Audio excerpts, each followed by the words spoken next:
وعلى الفلايز بتوع رايقين. تعال اقول لك ازاي نعمل ساندوتش دبل راب بتاع KFC بس دايت.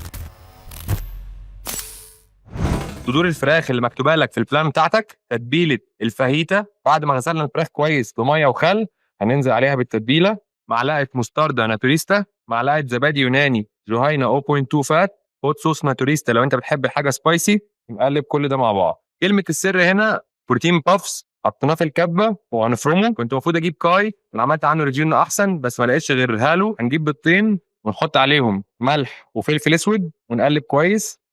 وهنجيب بطاطس متقطعه صوابع صغيره زي دي هنعملها برده معانا. هنحط الفراخ والبطاطس في البيض وبعد كده في البروتين بافس اللي احنا فرمناه، ونفس اللي عملناه في الفراخ هنعمله في البطاطس. بيض، بروتين باف. هنرش بام سبراي في الاير فرايرز، نحط الستريبس جنبيها البطاطس، رشه بام سبراي وعلى الاير فراير. جبنا عيش تورتيه بتاع شركه ديلي اللي هو ببذور الكتان وبذور الشيا، هنحط باربيكيو ناتوريستا. ده منظر الستريبس بتاعتنا بعد ما خدت السوا بتاعها في الاير فراير.